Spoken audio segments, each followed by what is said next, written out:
VS എന്ന വിപ്ലവ പോരാളിക്ക് മലയാളി മനസ്സിൽ എത്ര വലിയ സ്ഥാനമായിരുന്നു എന്ന് അടയാളപ്പെടുത്തുന്നതായിരുന്നു അദ്ദേഹത്തിന്റെ വിലാപയാത്ര. തിരുവനന്തപുരത്ത് നിന്ന് VSനൊപ്പം ഒഴുകിത്തുടങ്ങിയ ജനസാഗരം ആലപ്പുഴ വലിയ ചുടുകാട് വരെ ആർത്തലച്ചു പടരുന്ന കാഴ്ചയാണ് കേരളം കണ്ടത്.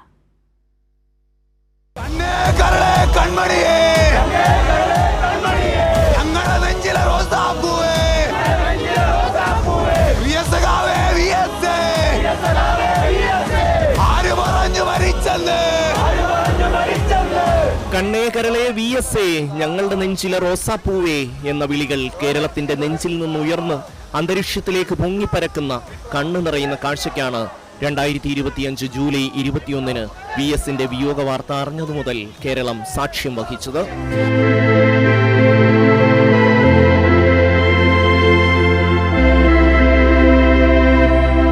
ഈ മനുഷ്യൻ കേരളത്തിന് എത്രമാത്രം പ്രിയപ്പെട്ടതായിരുന്നു എന്ന് ഒരു ജനത കണ്ണുനീരോട് സാക്ഷ്യം പറഞ്ഞ വൈകാരിക നിമിഷങ്ങൾ.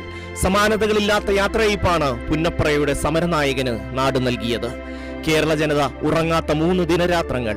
കഴിഞ്ഞ വർഷം ജൂലൈ 21 VSന്റെ വിയോഗ വാർത്ത പുറത്തു വന്ന നിമിഷം അങ്ങ് മഞ്ചേശ്വരം മുതൽ തെക്ക് കളിയിക്കാവിള വരെ നിലയ്ക്കാതെ ഉയർന്ന മുദ്രാവാക്യങ്ങൾ കുഞ്ഞുമക്കൾ തൊട്ട് നാടും നാട്ടാരും ഉറക്കെ ഉറക്കെ ഏറ്റു വിളിച്ചു. കണ്ണു നിറയാതെ കണ്ടമിടറാതെ കണ്ണേ കരളെ VS എന്ന് വിളിച്ചവർ അപൂർവമാണ്.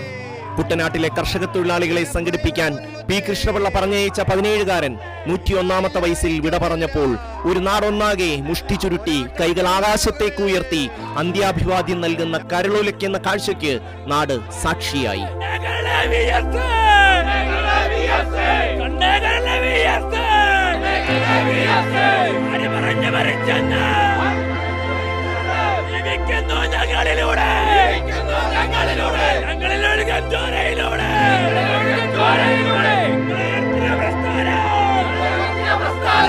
നാലാമത്തെ വയസ്സിൽ അമ്മയും 11ാമത്തെ വയസ്സിൽ അച്ഛനും നഷ്ടമായി.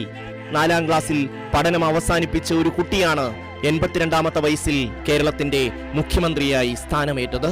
3 തവണ CPIMന്റെ സംസ്ഥാന സെക്രട്ടറിയായത്. 101ാമത്തെ വയസ്സിൽ ആ മഹാമേരു നമ്മെ വിട്ടുപിരിഞ്ഞു എന്ന് വിശ്വസിക്കാൻ ജനതയ്ക്ക് സമയം വേണ്ടി വന്നു.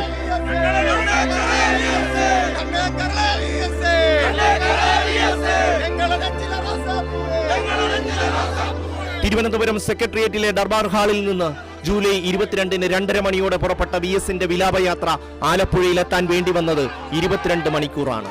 കേവലം 150 കിലോമീറ്റർ ദൂരം പിന്നിടാൻ 22 മണിക്കൂർ വേണ്ടിവന്നു എന്നത് VS എന്ന ജനനായകന്റെ ഉറവറ്റാത്ത പ്രത്യശാസ്ത്ര പ്രതിബദ്ധതയ്ക്കും അവശർക്കും ആർത്തർക്കും ആലംബഹീനർക്കും വേണ്ടി നടത്തിയ കരുണവറ്റാത്ത പ്രവർത്തനത്തിനുമുള്ള ജനമനസ്സുകളുടെ അംഗീകാരമായിരുന്നു. കോരിച്ചൊരിയുന്ന മഴയത്തും അർദ്ധരാത്രിയിലും പുലർകാലത്തുമെല്ലാം ഒരുപോലെ കണ്ണടയ്ക്കാതെ VSന്റെ വിലാപയാത്രയ്ക്കായി സ്ത്രീകളും കുട്ടികളും വൃദ്ധരും ഉൾപ്പെടെ 10,000ങ്ങൾ വഴിയോരത്ത് കാത്തുനിന്നു. നിറയെ ചുവന്ന പൂക്കൾ, പാതയിൽ സമരങ്ങൾ തൻ മുദ്രകൾ. നിറയെ ചുവന്ന പൂക്കൾ, പാതയിൽ സമരങ്ങൾ തൻ മുദ്രകൾ. തിരുവനന്തപുരവും കൊല്ലവും കടന്ന് ആലപ്പുഴയിലേക്ക് എത്തുമ്പോൾ കടികാര സൂചികൾ 2 തവണ പൂർണ്ണചക്രം പൂർത്തിയാക്കിയിരുന്നു.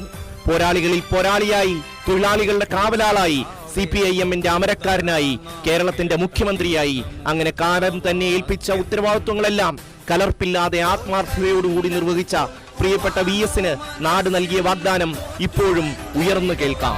കണ്ണേ കരളെ VS, നിങ്ങൾ ഉയർത്തിയ ചെങ്കുടി ഞങ്ങൾ ഈ വാനിൽ ഉയർത്തിക്കെട്ടും.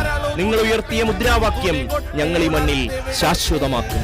പ്രിയപ്പെട്ട VSന്റെ ഒരിക്കലും മരിക്കാത്ത ഓർമ്മകൾക്ക് മുന്നിൽ 1000 രക്തപുഷ്പങ്ങൾ. എറിയുള്ളൊരു നേതാവുണ്ടേ, കനിവുള്ളൊരു കരളതുമുണ്ടേ, അഴലകലൻ കരളു കൊടുത്തേ വെയിലിൻ കൊള്ളി. News desk Kairali news.